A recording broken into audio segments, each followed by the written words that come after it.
আসসালামু আলাইকুম সবাইকে। প্রিয় দর্শক এবং শ্রোতা, আমাদের আজকের আরবি শেখার ভিডিওটি সবার কাছে অত্যন্ত গুরুত্বপূর্ণ বলে মনে হবে, কারণ আজকের ভিডিওটি এমন এমন শব্দ বা সেন্টেন্স দিয়ে সাজানো হয়েছে যেগুলো আমরা দৈনন্দিন জীবনে ব্যবহার করে থাকি। এই সকল বিষয় নিয়ে আজকের এই ভিডিওটি। চলুন আজকের ভিডিওটি শুরু করা যাক। আজকের ভিডিওটির প্রথমে যে শব্দ বা সেন্টেন্স বা আরবি বাক্যটি, সেটি হচ্ছে, প্রথম শব্দটি হলো বাত, চাউল। বাত এবং চাউল এর আরবি শব্দটি হচ্ছে রুজ, মানে রুজুন। শব্দের অর্থ হচ্ছে বাত অথবা চাউল। এরপরে শব্দটি হচ্ছে রুটি। আমরা জানি রুটি এর আরবি শব্দ হচ্ছে খুবস, মানে খুবজুন। খুবজুন শব্দের অর্থ হচ্ছে রুটি। তারপরে শব্দ হচ্ছে আটা। আটা এর আরবি শব্দ হচ্ছে দাক্কিক বা হাব্বাহ। আর ময়দা এর আরবি শব্দগুলো হচ্ছে দাক্কিক বা ফিনু। তারপরে শব্দগুলো হচ্ছে ডিম। আমরা জানি ডিম এর আরবি শব্দ হচ্ছে বাইউদাহ। বাইউদাহ অর্থ ডিম। আর দুধের আরবি শব্দ হচ্ছে হালিব। এখন দেখুন, এখানে প্রথমে দেওয়া আছে মাংস। মাংস এর আরবি শব্দ হচ্ছে লাহাম। লাহাম শব্দের অর্থ হচ্ছে মাংস। তারপর গরুর মাংস। গরুর মাংস এর আরবি শব্দ হচ্ছে লাহমুল বাক্কার, মানে বাকার। লাহমুল বাকার। তারপর খাসির মাংস। খাসির মাংস এর আরবি শব্দ হচ্ছে লাহমুল গানাম। তো খাসির মাংস এর আরবি শব্দ লাহমুল গানাম। এরপরে দেওয়া আছে ডাল।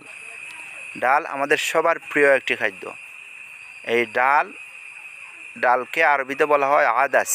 আদাসুন শব্দের অর্থ হচ্ছে ডাল। আদাসুন শব্দের অর্থ হচ্ছে ডাল। খানা বা খাদ্য। খানা বা খাদ্যকে আপনি কি বলবেন? তোয়াম। আতইমুত তোয়াম, মানে তোয়াম শব্দের অর্থ হচ্ছে খাদ্য। তারপরে শব্দের হচ্ছে চিনি। চিনি এর আরবি শব্দ হচ্ছে সুক্কার। চিনি এর আরবি শব্দ হচ্ছে কি? সুক্কার। সুক্কার শব্দের অর্থ হচ্ছে চিনি। আপনি এই শব্দগুলো যদি ভালোভাবে মুখস্থ করেন তাহলে আপনার জন্য অনেক সহজ হবে আরবি বাক্য তৈরি করতে। সহজেই আপনি ভাষা শিখতে পারবেন। এখন দেখুন, এখানে প্রথমে দেওয়া আছে মাছ। মাছ হলো আমাদের বাঙালি জাতির একটি প্রধান খাদ্য, কারণ একটা কথায় আছে, মাছে ভাতে বাঙালি। তো মাছ এর আরবি শব্দ হচ্ছে সামাক। সামাক শব্দের অর্থ হচ্ছে মাছ। আপনি যখন বাজারে যাবেন তখন সামাক বলবেন, তখন তারা বুঝে যাবে যে মাছ। তো সামাক শব্দের অর্থ হচ্ছে মাছ। তারপর সকালের নাস্তা। সকালের নাস্তাকে বলা হয় ফুতুর। আপনি যখন ফুতুর বলবেন তারা বুঝবে যে সকালের নাস্তা, আপনি সকালের নাস্তা খাবেন। ফুতুর শব্দের অর্থ হচ্ছে সকালের নাস্তা। এরপর দ্বিপ্রহরের আহার। দ্বিপ্রহরের আহার অর্থ গাদা। গাদা শব্দের অর্থ হচ্ছে দ্বিপ্রহরের আহার। তারপর রাতের আহার।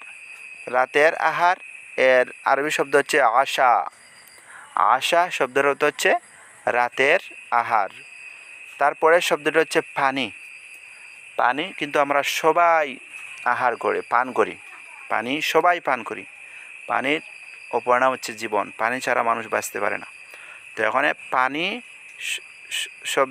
শব্দের আরবি শব্দ হচ্ছে মিয়া। মিয়া অর্থ পানি। তারপরে হচ্ছে চা। চা কিন্তু আমরা সবাই পান করি। তো চা এর আরবি শব্দ হচ্ছে শাই, মানে শাই শব্দের অর্থ হচ্ছে চা।